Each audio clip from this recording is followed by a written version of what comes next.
Olá, pessoal, tudo bem? Pois bem, voltamos aqui e vamos direto para o ponto onde paramos, não é isso? Na nossa aula passada, que foi exatamente a questão sobre imposto extraordinário de guerra. Estávamos exatamente aqui. Lemos o artigo 154.2 da Constituição Federal de 1988 e vamos cá junto relembrar o seu dispositivo. Diz o artigo 154.2 da Constituição Federal: a União poderá instituir, mediante lei complementar, impostos não previstos no artigo anterior, já vimos isso, falamos do imposto residual. E agora, 2. Aqui sim é o ponto que nos interessa. A União poderá instituir, na iminência, ou no caso de guerra externa, grifem isso, externa, guerra é externa, não é civil, tá? E na iminência, basta que haja a ameaça, não precisa ser deflagrada a guerra, existe a ameaça de guerra, impostos extraordinários, compreendidos ou não em sua competência tributária, os quais serão suprimidos gradativamente, cessadas as causas de sua criação. Pois bem, Aline, isso daqui toda vez me causa uma estranheza. Como assim isso? Compreendido ou não em sua competência tributária? Primeira informação, a guerra não é o fato gerador, tá? A guerra é o evento que, uma vez, no mínimo, esteja em ameaça, havendo mera ameaça, o evento cuja mera ameaça autoriza que a União exerça a competência tributária nos termos do 154.2 da Constituição Federal de 1988. Guerra é caro, minha gente. Guerra é caro, né? Já viram tanto de avião que cai? Avião é caro. Derruba avião. Depois precisa de mais avião. Guerra é caro. Vai dar para custear com os recursos ordinários do que o Estado não está contando para empregar na guerra, numa lei orçamentária? Não. Portanto, pode a União, nessa situação aí, dar uma aportada de mais recursos ao seu orçamento, né, para custear a defesa do Brasil por meio da instituição do imposto extraordinário de guerra.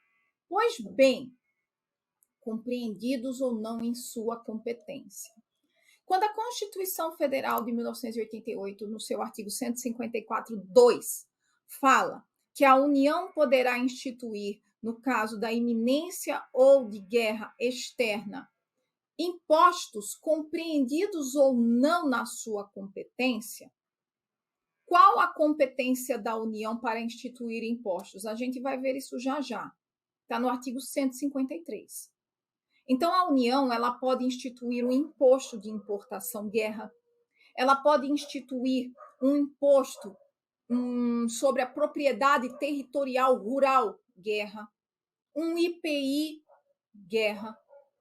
Só que a União também atenta aos fatos geradores dos impostos, ela pode perceber o que? Caramba, o IPI é um imposto que incide sobre a circulação de bens, não é isso? E todo mundo compra. Está lá na cadeia de consumo e todo mundo compra. Se brincar hoje mesmo, você já comprou alguma coisa, não é isso? E quais são os outros impostos que incidem na cadeia de consumo? Atualmente, e ainda, o ICMS, que em breve será substituído pelo IBS, e o ISS, que também em breve será substituído pelo IBS. Então a União atenta a isso, ela pode invadir a competência dos Estados-membros e do Distrito Federal, bem como dos municípios e também do Distrito Federal, no que diz respeito à competência cumulativa, instituindo assim, além do IPI guerra, do ITR guerra, também quem? Um ICMS guerra, ainda um ISS Guerra, mais na frente um IBS Guerra. Então a União ela vai poder cobrar o seu ITR ordinário e o ITR Guerra, um IPI ordinário e o IPI Guerra, não é isso? E aqui está tudo bem, por quê? Porque são impostos compreendidos na competência da União. Mas o artigo 154, ele também autoriza que a União faça o quê? Invada a competência dos outros entes federativos para instituir impostos e cobre um ICMS Guerra. Então, a Aline não vai precisar pagar ICMS ordinário? Não, meu amor, vai ter que pagar os dois. O ICMS vertido para os Estados-membros e Distrito Federal, bem como o ICMS Guerra vertido para a União. Da mesma forma, o ISS vai pagar o ISS para o município respectivo, bem como o ISS Guerra, porque são espécies de impostos que não estão compreendidos na competência tributária da União, mas que por autorização constitucional, em face da urgência e da necessidade de maiores recursos, de aporte de maiores recursos, a Constituição autoriza que a União invada a competência dos demais entes federativos. Pergunta: o que isso quer dizer? Quando a União cobra duas vezes por um mesmo fato gerador, ou quando dois entes federativos cobram por um fato gerador, o que é isso, minha gente? O que é isso que o artigo 154, inciso 2 da Constituição, está autorizando excepcionalmente? Bis in idem tributário e bitributação. Isso já foi perguntado em prova oral, gente. Senhor, me diga uma coisa, doutor. Existe na Constituição, a gente sabe que a Constituição foi lá, delimitou a competência tributária da turma toda, não é isso? E que, em regra, nós não podemos ter, por um mesmo fato gerador, um ente federativo cobrando duas vezes e nem mesmo dois entes federativos cobrando por um fato gerador, respectivamente, bis in idem tributário, bitributação. Mas existe alguma situação constitucional que autoriza excepcionalmente o bis in idem e a bitributação? Sim. Artigo 150, passando um helicóptero aqui. Artigo 154, 2 da Constituição Federal, no que diz respeito à instituição do imposto extraordinário de guerra.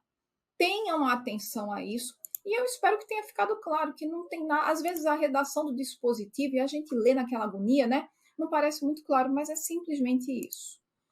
Divisão constitucional de competência, do que acabamos de falar no que diz respeito aos impostos. A Constituição Federal de 1988, ela dividiu a instituição de impostos de forma privativa para cada ente federativo no que diz respeito às incidências, hipóteses de incidências tributárias.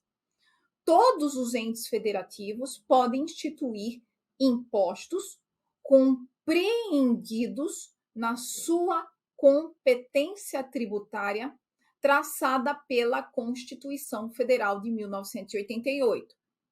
Portanto, o imposto é um tributo de competência comum no que diz respeito à instituição. Todos os entes federativos, no intuito de se garantir autonomia financeira, para não ficar na Constituição só para inglês ver, podem instituir seus impostos dentro daquilo que a gente já falou, do modelo de Estado fiscal, que é custeado basicamente, basilarmente, pela receita de impostos.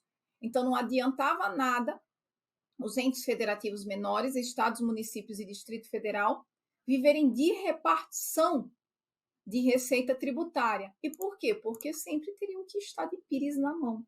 A gente só tem autonomia nessa vida, né, uma espécie de autonomia, uma autonomia maior, quando a gente tem o quê? Capacidade financeira, que a gente não precisa estar pedindo nada para ninguém, não é isso? Portanto, tendo em vista isso, com a finalidade de efetivar a autonomia financeira dos entes federativos, todos os entes federativos podem instituir os impostos compreendidos na sua competência traçada pela Constituição, começando pela União, cujos impostos que pode a União instituir estão lá no artigo 153. Compete à União instituir impostos sobre importação de produtos estrangeiros, tá? 2, exportação para o exterior de produtos nacionais ou nacionalizados. Isso daqui está quase tudo imune, mas aqui permanece a competência da União. 3, renda e proventos de qualquer natureza. Queridíssimo imposto de renda. 4, produtos industrializados, o IPI.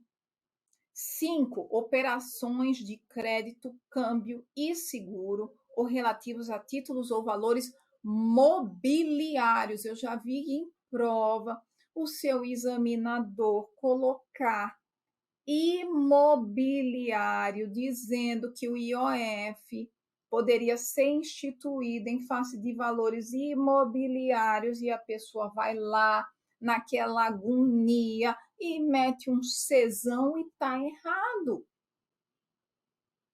Está errado, tenham atenção a isso, apenas valores móveis, mobiliários, tá? Não imóveis, imóvel é outro papo, tá? Imóvel só restou para a União o ITR. Todo o resto está com Estados membros, Distrito Federal e municípios. 6, propriedade territorial rural. Olha ela aqui, o ITR. 7, imposto sobre grandes fortunas, nos termos de lei complementar. Opa, aqui a coisa dá uma mudada. Imposto sobre grande fortuna está lá desde que o mundo é mundo, para a gente, 5 de outubro de 1988, e segue no soninho dele. Ainda não acordou a bela adormecida, né? Porque existe realmente uma discussão muito grande acerca da instituição ou não de impostos sobre grandes fortunas, se afugenta ou não afugenta. Aqui, inclusive, está faltando um A.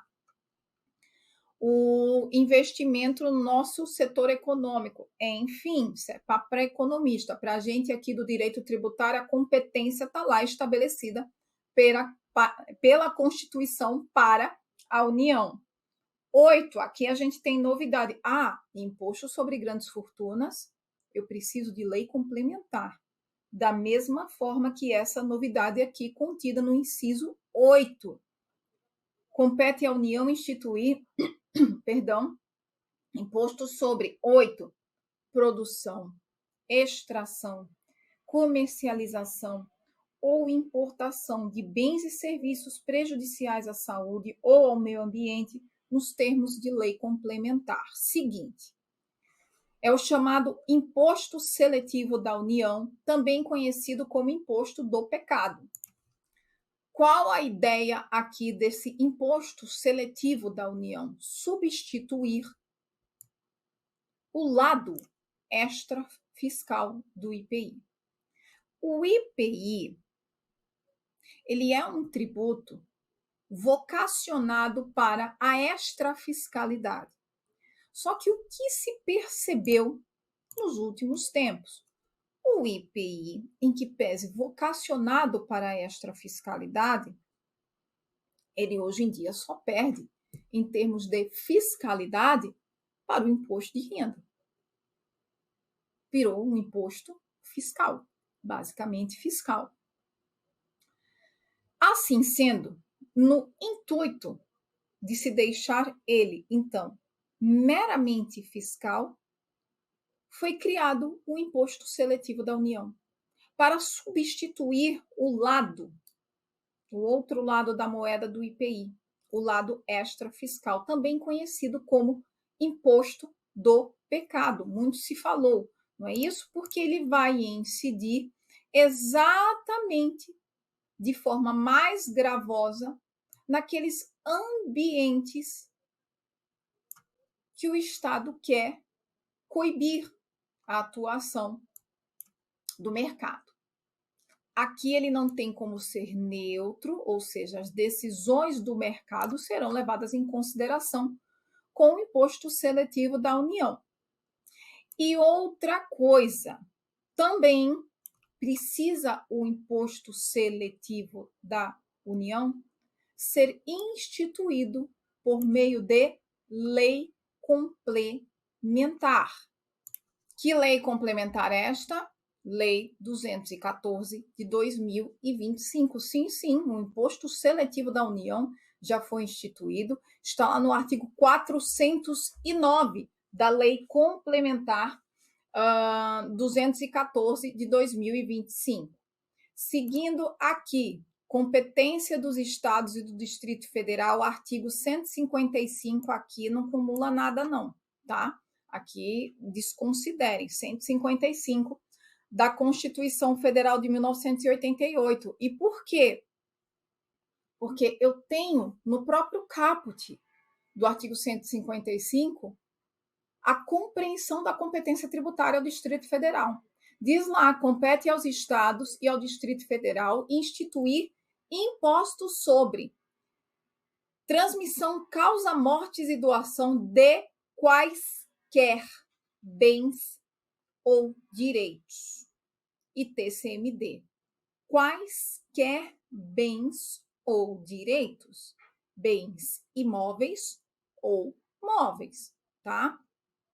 Imposto 2, esse aqui que tem data, né? Para nos deixar.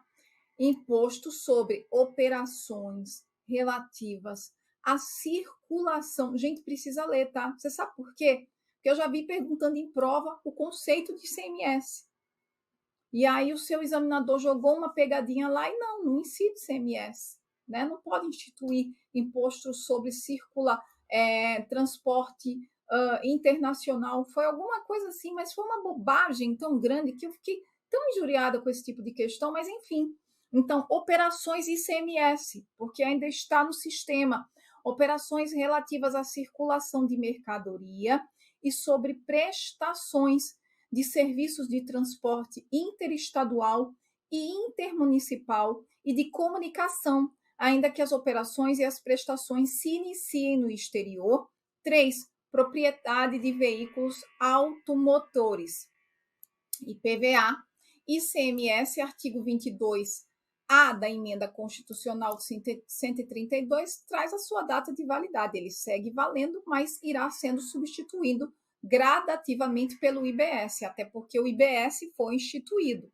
A gente chega já lá.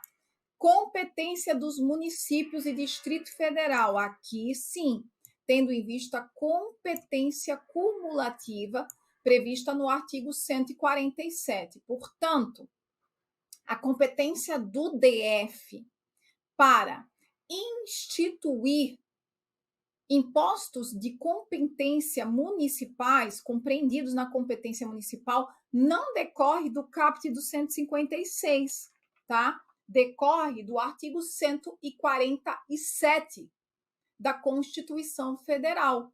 Até porque o DF ele não pode ser dividido em municípios.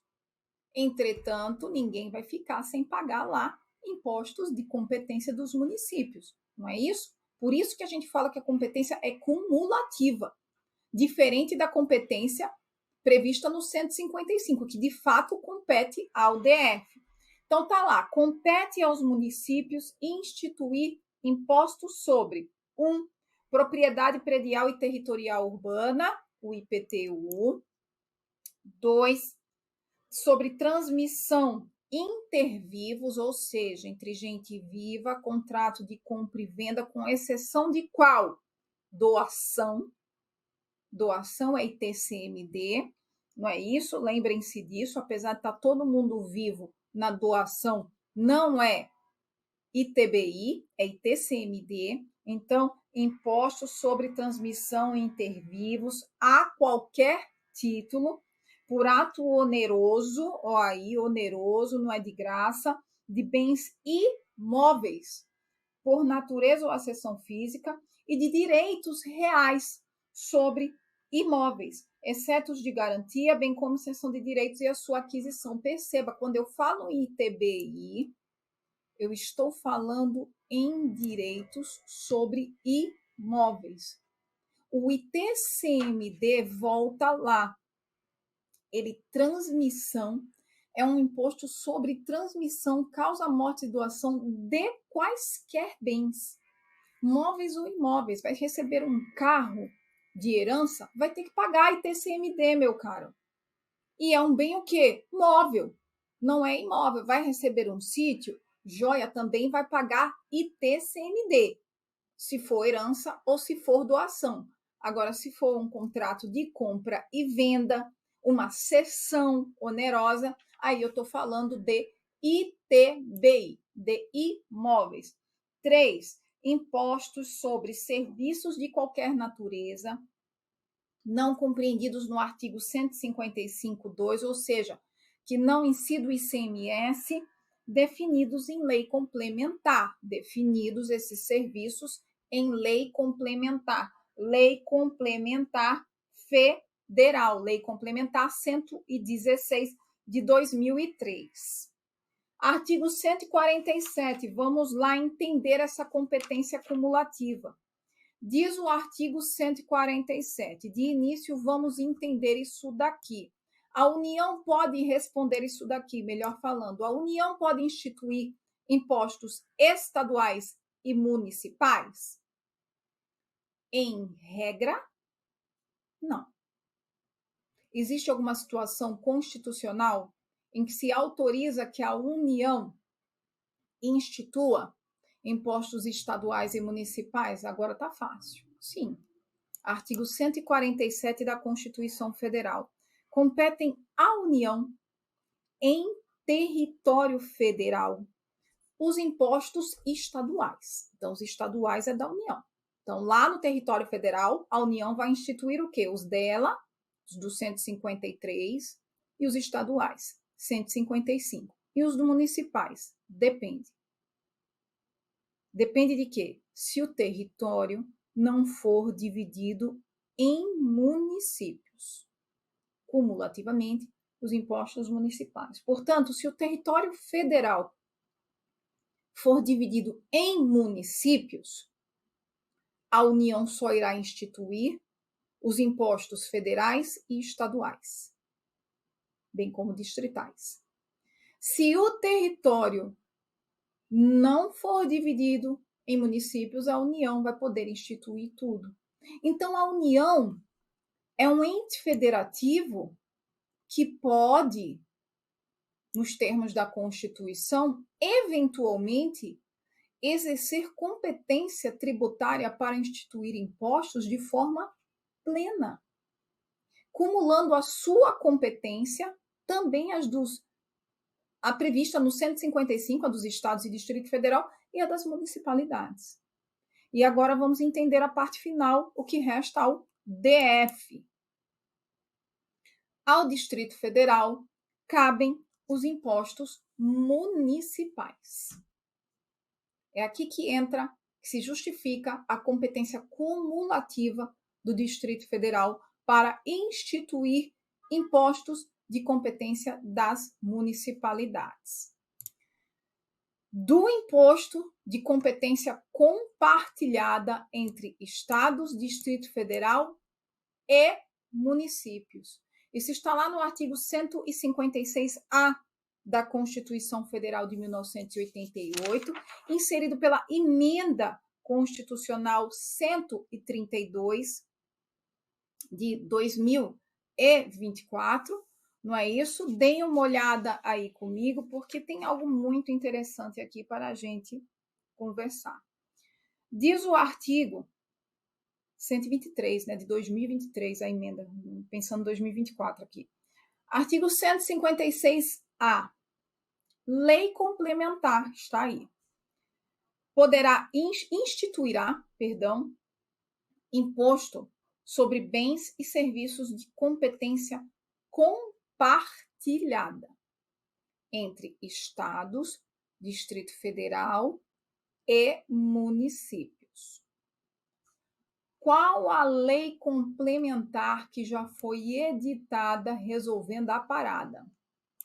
214 de 2025, uma lei federal, nacional. Passou lá, você deve ter acompanhado, não é isso? Pelos noticiários. Pois bem, olha que coisa engraçada aqui. E mais na frente a gente vai ver como isso vai se resolver, né? Porque diz o artigo 156A que esse imposto, o IBS, sobre bens e serviços, é um imposto de competência compartilhada entre estados, Distrito Federal e municípios. Não é isso? É. Quando um ente federativo detém a competência para instituir uma espécie tributária, quem é que exerce essa competência? E o exercício dessa competência para instituir um tributo, como é que se dá, gente? Por meio de lei. Não é isso? Quem é que exerce essa competência? Deixa eu ilustrar. União detém a competência para instituir o imposto de importação. Está lá no 153.1 da Constituição Federal de 1988, não é isso? É isso. Quem editou a lei para instituir o imposto de importação? A União. IPVA, o imposto de competência dos estados e do Distrito Federal. Quem editou a lei para instituir o IPVA? O respectivo estado, que é o detentor da competência tributária. Da mesma forma, o IPTU, o ITBI, as municipalidades. Percebam que aqui no 156A, em que pese a redação falar que a competência é compartilhada entre competência tributária, é compartilhada entre estados, Distrito Federal e municípios, quem editou essa lei complementar aqui, 214 de 2025, não foram os estados todos juntos, ninguém solta a mão de ninguém, juntamente com as municipalidades e o Distrito Federal. Foi a União. Eu tenho um caso na Constituição, inserido pela Emenda Constitucional 132 de 2023, 23. Não sei porque agora vocês veem que é 24, em que os detentores da competência compartilhada não exercitaram a competência para instituir o tributo. Foi um outro ente federativo, no caso a União. Isso daqui para frente, gente, vamos ver como se resolverá no judiciário, porque obviamente vai chegar uma hora, né, quando estiver produzindo efeitos, né, estiver sendo cobrado o IBS, isso uma hora vai ter alguma questão judicializada. Quem edita a lei é a União, quem cobra é o comitê gestor. Então, no final das contas, o que é compartilhado é a receita. Não é isso? Veremos. O comitê gestor está lá no 156B da Constituição Federal de 1988, também inserido pela Emenda Constitucional 132. Os estados, o Distrito Federal e os municípios exercerão de forma integrada e exclusivamente por meio do Comitê Gestor do Imposto sobre Bens e Serviços, nos termos e limites estabelecidos nesta Constituição e em lei complementar, as seguintes competências administrativas relativas ao imposto de que trata o 156A. Tem as competências. O Comitê Gestor, isso aqui é importante, tá? Eu sempre gosto de falar, tá mais lá pro para o direito administrativo, mas de toda a sorte precisamos entender a natureza. O Comitê Gestor do Imposto sobre Bens e Serviços, entidade pública sob regime especial, isso me parece uma autarquia, terá independência técnica, administrativa, orçamentária e financeira. Encerrado isso, sigamos com taxas já já.